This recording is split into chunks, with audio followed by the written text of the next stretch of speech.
قومهم جاءوك فاستغفروا الله واستغفر لهم الرسول لوجدوا الله توابا رحيما. صدق الله مولانا العظيم وبلغنا رسوله النبي الكريم ونحن على ذلك من الشاهدين والشاكرين والحمد لله رب العالمين. وقد قال الله تبارك وتعالى في شان حبيبه مخبرا وآمرا إن الله وملائكته يصلون على النبي يا أيها الذين آمنوا صلوا عليه وسلموا تسليما. الصلاة والسلام عليك يا سيدي يا رسول الله وعلى آلك وأصحابك يا حبيب الله. الصلاة والسلام عليك يا سيدي يا رسول الله وعلى آلك وأصحابك يا حبيب الله. الصلاة والسلام عليك يا سيدي يا رسول الله وعلى آلك وأصحابك يا حبيب الله. معزز ناظرین کرام، میں آپ حضرات کی خدمت میں وزٹنگ دا گریوز، قبروں کی زیارت، اس حوالے سے دو سٹیپس میں دو مختلف باتوں کے ثبوت آپ حضرات کی خدمت میں پیش کر چکا ہوں. سبحان اللہ. پہلی بات یہ کی ہے کہ قبروں کی زیارت یہ نبی پاک علیہ السلام کا حکم ہے. سرکار علیہ السلام نے ارشاد فرمایا کہ میں نے منع کیا تھا کہ قبروں کی زیارت نہیں کرنی، قبروں کی زیارت سے منع کیا تھا. نہیتکم عن زیارت القبور، میں نے تمہیں قبروں کی زیارت سے منع کیا تھا. فزوروہا، لیکن اب میں کہتا ہوں کہ قبروں کی زیارت کیا کرو. اور اس پر میں نے آپ کو سیاستہ کی احادیث دکھائی تھی، حدیثوں کے نمبر بتائے تھے، راوی بتائے تھے. تو پہلی بات یہ ثابت ہوئی کہ جو بندہ نبی پاک علیہ السلام کے اس فرمان کی موجودگی میں سرکار کا ارشاد ہونے کے بعد یہ سمجھے کہ جی قبروں پہ جانا بڑی غلط بات ہے، بری بات ہے، اس کا مطلب یا تو وہ جاہل ہے، اگنورنٹ ہے، اس کو پتہ نہیں ہے، اس نے حدیث دیکھی ہی نہیں ہے. اور اگر حدیث دیکھی ہوئی ہے تو پھر پرلے درجے کا بے ایمان آدمی ہے کہ جو نبی کے مقابلے میں اپنی بات لوگوں سے منوانا چاہتا ہے. مومن کی شان یہ ہے، اور مومن کا جو ایمان ہے اس کا تقاضا یہ ہے کہ جس بندے کو پتہ چل جائے کہ یہ میرا رسول، میرے آقا مجھے یہ حکم دے رہے ہیں تو آگ میں کودنے کا کہیں تو مومن کی ڈیوٹی آگ میں کود کے دکھائے، تو باقی کون سی بات رہ جاتی ہے. اور پھر جو محبت والے ہوتے ہیں ان کی تو یہ بات نہیں ہوتی کہ وہ دیکھتے ہیں کہ سرکار کیا حکم دیتے ہیں، بلکہ محبت والے لوگ تو وہ ہوتے ہیں جو سرکار کے لیے آگ میں کود جاتے ہیں. سرکار کے کہنے پر آگ میں کودنا اس کی حیثیت اور ہے، اور سرکار کے لیے آگ میں کود جانا اس کی حیثیت اور ہے. اور بحمدہ تعالیٰ ہم اہل سنت والجماعت جو ہے ہمیں اپنے عقیدے کی سچائی کا اتنا یقین ہے، جیسا کہ ہمارے اس سنی بھائی نے جو سندھ کا رہنے والا تھا، پناہ محمد پناہ ٹوٹانی، اس شخص نے نبی پاک علیہ السلام کے علم غیب کے لیے کہ سرکار کو علم غیب ہے اور نبی پاک علیہ السلام حاضر و ناظر ہیں، اس بات کے لیے اس نے ایک بدعقیدہ سے وہ مناظرہ کرنا چاہا، مبالغہ کرنا چاہا. اس نے کہا یار میں جاہل آدمی ہوں، میں یہ اس ویگن کا کنڈکٹر ہوں، مجھے کیا پتا ہے کہ علم کیا ہوتا ہے نہیں ہوتا، لیکن مجھے یہ پتا ہے کہ ہمارے باپ دادے میں یہ بات بتاتے آئے کہ نبی حاضر و ناظر ہوتا ہے، دیکھتا ہے، اور نبی ہماری باتوں کو جانتا ہے. اور اس عقیدے کو میں دل کی اتھاہ گہرائیوں سے مانتا اور اس پر ایمان رکھتا ہوں. اس وقت کو کوئی دلائل دینے لگا تو اس نے کہا دلائل کی ضرورت نہیں ہے، اس لیے دلائل تب بات کرتا جب میرے پاس بھی علم ہوتا یا مجھے اپنے عقیدے کے بارے میں شک ہوتا. تو تیری کسی دلیل پر میں کام کرتا، مجھے تو شک ہی کوئی نہیں، دوسری بات میرے پاس علم بھی کوئی نہیں کہ میں تجھے کچھ دلیل دے سکوں. اس لیے سادی سی بات ہے، آگ جلاتے ہیں، دونوں آگ میں کودتے ہیں. جو بندہ آگ میں کودنے کے بعد زندہ رہ جائے، آگ اس کو نہ چھو سکے، وہ عقیدے والا.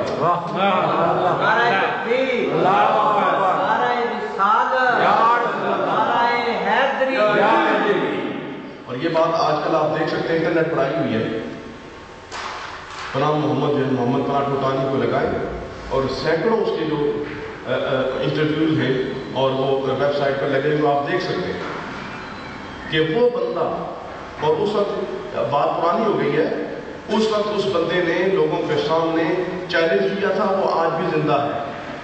سارے جو اخبار ہیں پاکستان کے انہوں نے اس بات کو لکھا تھا، ریکارڈ کیا تھا.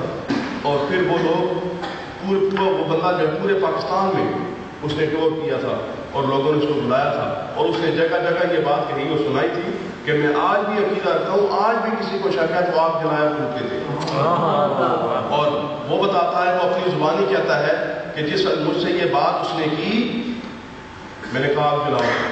اب اس نے جس وقت آگ برا کا معاملہ شروع ہو گیا، اس وقت وہ بندہ کہتا ہے، وہ بات میں انٹرنیٹ پہ میں نے خود اس کی زبانی سنی ہے، اس نے خود یہ بات کہی. کہتا ہے کہ جس وقت میں اس کو ہاتھ پکڑ کے آگ میں گیا اور آگ میں کودا تو نہ مجھے آگ لگے نہ اس کو لگے. اس وقت کہتا ہے کہ میں سوچنے لگا کہ میرا تو عقیدہ ٹھیک ہے، اس وجہ سے مجھے آگ نہیں لگ رہی، اس کو کیوں نہیں آگ لگی؟ یہ تو نبی پاک کا گستاخ ہے. تو کہتا ہے اس وقت اس کے کوئی سید پیر ہے وہاں پر، وہ کہتے ہیں سامنے آ گئے اور وہ آ کے کہنے لگے ٹوٹانی اس کا ہاتھ تو چھوڑ دو کہ تیرا ہاتھ میرے ہاتھ میں ہے، اور تم نے اپنا ہاتھ اس کو پکڑایا ہوا ہے، اس کو آپ کیسے لگے؟ پھر پتہ لگے گا. جیسے اس بندے نے ہاتھ چھوڑا اس وقت اس کو آگ نے پکڑ لیا اور وہ آگ سے باہر نکل کے بھاگا. اور ہمارا سنی بھائی جو ہے وہ آگ کے اندر کھڑا اور نعتیں پڑھنا شروع کر دی. اس نے کہا اب آگ چھو کے دیکھے.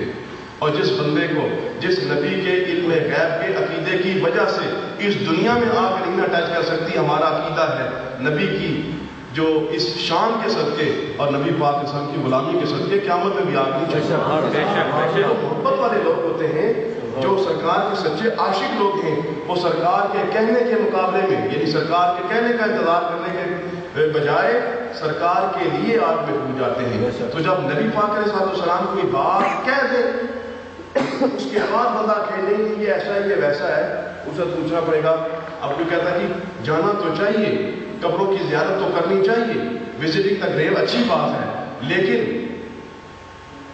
یہ اس سے مسئلے پیدا ہوتے ہیں. اس لیکن والے سے پوچھنا چاہیے جو نبی، جس نبی کو اللہ تعالیٰ نے قیامت تک کا علم دیا ہے، وہ تو حکم دے رہا ہے کہ قبروں کی زیارت کے لیے جاؤ، اور تو کہہ رہا ہے کہ نہ جاؤ، یہ ہو جائے گا وہ ہو جائے گا. اس کا مطلب یہ ہے کہ وہ بندہ نبی پاک علیہ السلام کی تعلیم کے خلاف جا رہا ہے. یہ باتیں میں آپ کو اس لیے بتاتا ہوں، ایک تو ہے نا ایویڈنس، اور ایک آپ کو بات کرنے کا بتاتا ہوں کہ آپ کو کوئی لے کے بدعقیدہ لوگ چل پڑتے ہیں تو آپ کہتے ہیں ہاں حدیث نہیں حدیث. سوچے ذرا کہ ہمیں کہتے ہیں کہ میلاد کے بارے میں آپ کسی صحابی کا یہ عمل بتا دیں تو ہم مان جائیں گے. آپ کو ان لوگوں کی بدعقیدگی کا احساس ہونا چاہیے، پتہ ہونا چاہیے کہ یہ لوگ آپ سے جو دلائل مانگتے ہیں، ان دلائل مانگنے کی وجہ کوئی ان کا ایمان نہیں ہوتا. یہ بہت عالم بالحدیث نہیں ہوتے، بلکہ اصل مسئلہ یہ ہوتا ہے کہ یہ کسی طرح سرکار کی عظمت کو روکنا چاہتے ہیں. اگر وہاں پر حدیث اور صحابہ کا عمل مانگتے ہیں تو یہاں پر تو سرکار کا حکم موجود ہے، اس سے کیوں منع کرتے ہیں؟ جیسے میں نے آپ کو عرض کیا تھا نا کہ ہمیں کہتے ہیں کہ تو کسی ایک صحابی کا کوئی بتا تو پھر وہ عمل کو کھول تو ہم مان لیں گے. اس وقت جس وقت 8 رکھتے ہیں یہ تراویح کی نیت کر کے کھڑے ہوتے ہیں تو ہم بتاتے ہیں کہ یہ حضرت میرے فاروق دیکھو بخاری شریف ہے، دوسری کتابیں ہیں، حضرت میرے فاروق نے یہ 20 رکھتے شروع کرائی تھی. اب اس کی مخالفت کیوں کرتے ہو؟ مخالفت کریں کہ نہیں ہم 8 پڑھیں گے. وہ فاروق اعظم 20 شروع کرائیں اور تو 8 پہ رہے، اس کا مطلب تمہیں اس سے کوئی تعلق نہیں ہے کہ نبی نے کیا کیا یا صحابہ نے کیا کیا. اس سے تمہیں اس سے مطلب ہے کہ ہم کیا کرنا چاہتے ہیں، ہم اپنے مقصد میں کیسا کامیاب ہو سکتے ہیں. اس لیے آپ لوگ یہ عقیدہ رکھیں، یہ ذہن میں رکھیں کہ آپ لوگوں تک جو دین پہنچا ہے اپنے باپ دادے کی معرفت، سچے لوگوں کی معرفت، جن کا عقیدہ سرکار کی غلامی کا عقیدہ ہے، جو پنجتن پاک کے غلام ہیں، نبی پاک صلی اللہ علیہ وسلم کی اہل بیت اطہار کے سچے وفادار ہیں، اور نبی پاک صلی اللہ علیہ وسلم کے یاران با وفا کے تمام صحابہ کرام کے دل و جان سے احترام کرتے ہیں. ان کی معرفت جو عقیدہ پہنچے گا نا وہ غلط نہیں. یہی وجہ سے کہ نبی پاک صلی اللہ علیہ وسلم نے ارشاد فرمایا کہ جس وقت تمہارے دین میں فتنہ پیدا ہو جائے اور دین تمہارے لیے سمجھنا مشکل ہو جائے، ایک ادھر کی لگائے دوسرا ادھر کی لگائے، تو علیکم بدین العجائز، تو تمہارے اوپر کن لوگوں کا دین فرض ہے؟ تمہاری بوڑھی عورتوں کا اور لیڈیز، ان کا جو عقیدہ ہے نا وہ اختیار وہی صحیح عقیدہ ہوگا. آپ ابھی چلے جائیں پاکستان میں اور ایسی جگہ جہاں پر نہ کسی سنی بریلوی کی کوئی مسجد ہو نہ کسی اور کی ہو، پہاڑوں میں جائیں وہاں مسلمان ہو، ان کی عورتوں کے بجائے بوڑھی عورتوں کے بجائے جہاں کی سرکار کا نام ہے آپ دیکھیں گے وہ کیسے سرکار کے نام پہ اپنی گردن دکھائیں. ہم نے یہ تجربہ کیا ہے. پاکستان کے گاؤں میں جائیں آج بھی, جہاں پر ابھی ملاوٹ نہیں ہوئی ہے, جہاں پر ابھی یہ نئے جو فیشن کے لوگ ہیں ان کی تعلیمیں نہیں پہنچی ہیں, وہاں جا کر دیکھیں, ان عورتوں کے مذہب اور عقیدے کو جا کے دیکھیں, پرکھیں, آپ کو پتہ چلے گا کہ ان لوگوں کا عقیدہ ٹھیک تھا.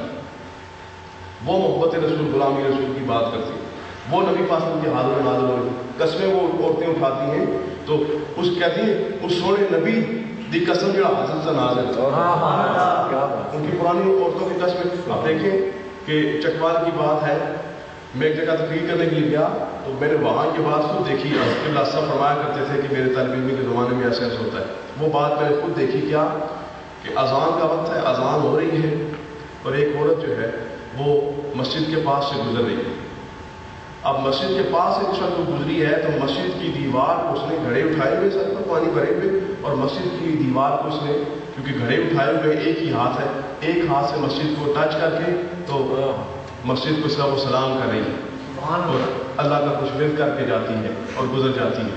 ہم نے وہ حدیث پڑھی تھی, سرکار نے فرمایا تھا کہ جس وقت اللہ کے گھروں کے پاس سے گزرا کرو تو کچھ چڑھ جایا کرو. تو صحابہ نے کہا یاسر اس سے کیا مراد ہے, کیا کیا کریں؟ تو اس وقت سرکار نے فرمایا کہ جب تم اللہ کے گھر کے پاس سے گزرو تو پڑھا کرو سبحان اللہ والحمدللہ ولا الہ الا اللہ واللہ اکبر. اب وہ مائی جو ہے اس کو وہ سبق تو نہیں یاد ہو سکا, لیکن وہ سمجھ گئی کہ سرکار یہ بتانا چاہتے تھے کہ اللہ کے گھروں کے پاس سے گزرو تو اللہ کے گھر کی عزت و احترام کر کے گزرو, اللہ کا ذکر کر کے گزرو, ویسے نہ گزرو. ذکر الہی, اب دیکھیں وہ مائی ہے, اس کو وہ پورا سبق یا پوری حدیث تو نہیں یاد, لیکن سرکار کا مقصد پتہ ہے. بات سمجھ آتی ہے کہ نہیں؟ اس لیے سرکار کو نا بوڑھی عورتوں کا مذہب, یہ نئے نئے فیشن جو ہے ان فیشنوں کو اختیار کرنا. اب اگر لوگوں کی بات کی جائے تو ہر بندے نے اپنی مرضی اور اپنے مقصد کا کوئی نہ کوئی دلیل نکالی ہوئی ہے. ہر بندہ اپنی مقصد اور اپنی دلیل پر چلتا ہے. اس لیے سرکار نے اس مسئلے کا حل فرما دیا کہ جب تمہارے دین میں فتنہ پڑے تو گاؤں کی بوڑھی عورتوں کے مذہب, پرانی عورتوں کے. یعنی سرکار نے کیا بتانا چاہا کہ جو مذہب پرانے لوگوں کا ہے نا وہ سیکھیں. اس لیے بعض لوگ کہتے ہیں, جس وقت آپ کہتے ہیں نہیں جی ہمارے باپ دادا ایسے کرتے رہے, ہمارے باپ دادا میلاد مناتے رہے, ہمارے باپ دادا کڑی شریف بزرگوں کے, تو کہتے ہیں جی مکے کے جو کافر اور مشرک تھے نا وہ بھی یہی کہتے تھے. سنا نا آپ لوگوں نے کہ جی ہم اپنے باپ دادے کے مذہب کو کیوں چھوڑیں, ہمارے باپ دادے کا مذہب ٹھیک ہے, ہم ان تو وہ بتوں کو پوجتے تھے, ہم بھی بتوں کو پوجیں گے. تو تم بھی اسی طرح کہتے ہو کہ ہمارے باپ دادا جو کرتے تھے وہ ہم کریں گے. اس وقت ان کو یہ سوچنا چاہیے کہ وہ جو اپنے باپ دادا کے نقش قدم پر چل رہے تھے وہ کسی کا کلمہ نہیں پڑھتے تھے, ان کے پاس کوئی گارنٹی نہیں تھی. لیکن یہ جو اپنے باپ دادا کے مذہب پر چل رہے ہیں یہ نبی کا کلمہ پڑھنے والے, سمجھے بات کیا, یہ نبی کا کلمہ پڑھنے والے لوگ. دوسری بات, نبی پاک علیہ السلام بخاری شریف کی حدیث میں نے آپ کو دکھائی تھی, سرکار نے فرمایا تھا کہ اے میری امت مجھے اپنے بعد اس بات کا ڈر نہیں کہ تم میرے بعد مشرک ہو جاؤ گے, شرک میں مبتلا نہیں ہوگی. کہ مجھے پتہ ہے, مجھے یہ ہے ڈر کہ میری امت مال کے فتنے میں مبتلا ہو جائے گی, مال کے فتنے میں. بات سمجھ آ رہی ہے کہ نہیں آ رہی ہے؟ تو سرکار نے جب گارنٹی دے دی ہے کہ میری امت میرے بعد شرک کرے گی نہیں, تو اب تم کس طرح کہہ سکتے ہو کہ امت مسلمہ کے ان لوگوں کا مذہب اور طریقہ جو کہ مسلم امت کی ایک بڑی میجورٹی ہے, اہل سنت جو ہے وہ میجورٹی ہے, ان کا عقیدہ ہو اور نسل در نسل چلا آ رہا ہو اور وہ شرک ہو, یہ کیسے ممکن ہو سکتا ہے؟ اگر ایسی کوئی بات ہوتی تو سرکار نے جہاں 73 فرقوں کی بات کی تھی وہاں بتاتے کہ ایک وقت ایسا آئے گا جو میری امت کے اپنے آپ کو ممبر قرار دیں گے, لیکن وہ سب سے بڑا گروہ جو ہے وہ مشرک ہو کر اسلام سے خارج ہو جائے گا. ایسی بات سرکار نے کوئی بتائی؟ سرکار نے کہا نہیں, میرے بعد مشرک نہیں ہوگے, تم مال کے فتنے میں پڑو گے. مال کے فتنے سے تو آپ کسی کو بھی تم بچانا چاہتے ہو. جنہوں نے یہ شرک کی زیادہ منڈی لگائی ہوئی ہے ان کے پاس جاؤ تو ان کے گھروں کے اندر جو ان کے ٹوائلٹس ہیں نا وہ بھی سونے کے بنے ہوئے ہیں. اپنی تو حالت یہ ہے, حدیث کتنی مخالفت سرکار نے